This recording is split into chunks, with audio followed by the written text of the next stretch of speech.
Hello दोस्तों, 12वीं पुतली पद्मावती ने जो कथा सुनाई वह इस प्रकार है। एक दिन रात के समय राजा विक्रमादित्य महल की छत पर बैठे थे। मौसम बहुत सुहाना था। पूनम का चांद अपने यौवन पर था तथा सब कुछ इतना साफ साफ दिख रहा था मानो दिन हो। प्रकृति की सुंदरता में राजा एकदम खोए हुए थे। सहसा वे चौंक गए। किसी स्त्री की चीख थी। चीख की दिशा का अनुमान लगाया।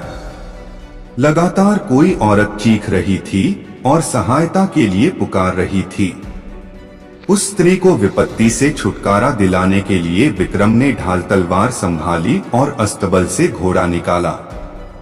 घोड़े पर सवार हो फौरन उस दिशा में चल पड़े।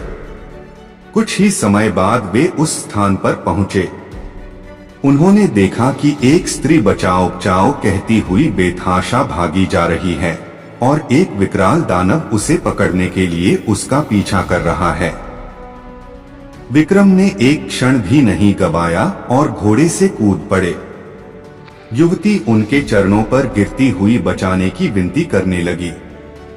उसकी बाहें पकड़कर विक्रम ने उसे उठाया और उसे बहन संबोधित करके ढांढस बंधाने की कोशिश की। उन्होंने कहा कि वह राजा विक्रमादित्य की शरणागत है और उनके रहते उस पर कोई आंच नहीं आ सकती। जब वे उसे दिलासा दे रहे थे तो राक्षस ने अट्टहास लगाया। उसने विक्रम को कहा कि उन जैसा एक साधारण मानव उसका कुछ नहीं बिगाड़ सकता तथा उन्हें वह कुछ ही क्षणों में पशु की भांति चीड़-फाड़ कर रख देगा। ऐसा बोलते हुए वह विक्रम की ओर लपका। विक्रम ने उसे चेतावनी देते हुए ललकारा। राक्षस ने उनकी चेतावनी का उपहास किया। उसे लग रहा था कि विक्रम को वह पभर में मसल देगा। वह उनकी ओर बढ़ता रहा। विक्रम भी पूरे सावधान थे। वह जो ही विक्रम को पकड़ने के लिए बढ़ा, विक्रम ने अपने को बचाकर उस पर तलवार से वार किया। राक्षस भी अत्यंत फुर्तीला था। उसने पैंतरा बदलकर खुद को बचा लिया और भिड़ गया। दोनों में घमासान युद्ध होने लगा। विक्रम ने इतनी फुर्ती और चतुराई से युद्ध किया कि राक्षस थकान से चूर हो गया तथा शिथिल पड़ गया। विक्रम ने अवसर का पूरा लाभ उठाया तथा अपनी तलवार से राक्षस का सिर धड़ से अलग कर दिया। विक्रम ने समझा राक्षस का अंत हो चुका है, मगर दूसरे ही पल उसका कटा सिर फिर अपनी जगह आ लगा और राक्षस दोगुने उत्साह से उठकर लड़ने लगा। इसके अलावा एक और समस्या हो गई। जहां उसका रक्त गिरा था वहां एक और राक्षस पैदा हो गया।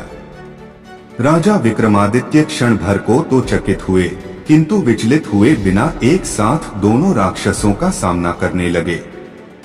रक्त से जन्मे राक्षस ने मौका देखकर उन पर घूंसे का प्रहार किया तो उन्होंने पैंतरा बदलकर पहले वार में उसकी भुजाएं तथा दूसरे वार में उसकी टांगें काट डाली। राक्षस असह्य पीड़ा से इतना चिल्लाया कि पूरा वन गूंज गया। उसे दर्द से तड़पता देखकर राक्षस का धैर्य जवाब दे गया और मौका पाकर वह सिर पर पैर रखकर भागा। चूंकि उसने पीठ दिखाई थी, इसलिए विक्रम ने उसे मारना उचित नहीं समझा। उस राक्षस के भाग जाने के बाद विक्रम उस स्त्री के पास आए तो देखा कि वह भय के मारे कांप रही है। उन्होंने उससे कहा कि उसे निश्चिंत हो जाना चाहिए और भय त्याग देना चाहिए क्योंकि दानव भाग चुका है। उन्होंने उसे अपने साथ महल चलने को कहा ताकि उसे उसके माँ बाप के पास पहुँचा दे।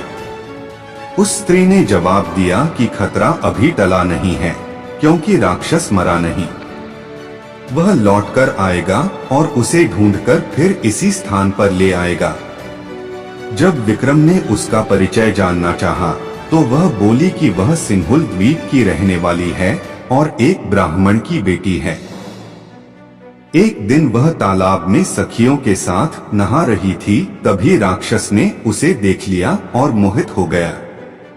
वहीं से वह उसे उठाकर यहाँ ले आया और अब उसे अपना पति मान लेने को कहता है। उसने सोच लिया है कि अपने प्राण दे देगी मगर अपनी पवित्रता नष्ट नहीं होने देगी। वह बोलते बोलते सिसकने लगी और उसका गला रुंध गया। विक्रम ने उसे आश्वासन दिया कि वे राक्षस का वध करके उसकी समस्या का अंत कर देंगे और उन्होंने राक्षस के फिर से जीवित होने का राज पूछा। उस स्त्री ने जवाब दिया कि राक्षस के पेट में एक मोहिनी वास करती है जो उसके मरते ही उसके मुंह में अमृत डाल देती है। उसे तो वह जीवित कर सकती है मगर उसके रक्त से पैदा होने वाले दूसरे राक्षस को नहीं, इसलिए वह दूसरा राक्षस अपंग होकर दम तोड़ रहा है। यह सुनकर विक्रम ने कहा कि वे प्रण करते हैं कि उस राक्षस का वध किए बगैर अपने महल नहीं लौटेंगे, चाहे कितनी भी प्रतीक्षा क्यों न करनी पड़े। उन्होंने जब उससे मोहिनी के बारे में पूछा तो स्त्री ने अनभिज्ञता जताई। विक्रम एक पेड़ की छाया में विश्राम करने लगे। तभी एक सिंह झाड़ियों में से निकलकर विक्रम पर झपटा। चूंकि विक्रम पूरी तरह चौकन्ने नहीं थे, इसलिए सिंह उनकी बाह पर घाव लगाता हुआ चला गया। अब विक्रम भी पूरी तरह हमले के लिए तैयार हो गए। दूसरी बार जब सिंह उनकी ओर झपटा तो उन्होंने उसके पैरों को पकड़कर उसे पूरे जोर से हवा में उछाल दिया। सिंह बहुत दूर जाकर गिरा और क्रुद्ध होकर उसने गर्जना की। दूसरे ही पल सिंह ने भागने वाले राक्षस का रूप धर लिया। अब विक्रम की समझ में आ गया कि उसने छल से उन्हें हराना चाहा था। वे लपककर राक्षस से भिड़ गए। दोनों में फिर भीषण युद्ध शुरू हो गया। जब राक्षस की सांस लड़ते लड़ते फूलने लगी तो विक्रम ने तलवार उसके पेट में घुसा दी। राक्षस धरती पर गिरकर दर्द से चीखने लगा।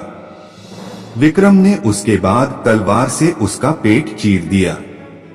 पेट चीरते ही मोहिनी कूदकर बाहर आई और अमृत लाने दौड़ी। विक्रम ने बेतालों का स्मरण किया और उन्हें मोहिनी को पकड़ने का आदेश दिया। अमृत न मिल पाने के कारण राक्षस तड़पकर मर गया। मोहिनी ने अपने बारे में बताया कि वह शिव की गणिका थी जिसे किसी गलती की सजा के रूप में राक्षस की सेविका बनना पड़ा। महल लौटकर विक्रम ने ब्राह्मण कन्या को उसके माता पिता को सौंप दिया और मोहिनी से खुद विधिवत विवाह कर लिया। अगले दिन अगली पुतली की कहानी हम अगले एपिसोड में सुनेंगे। दोस्तों, आप इसी तरह कहानी सुनते रहे, खुश रहे और हमारा चैनल जरूर सब्सक्राइब कर ले। धन्यवाद।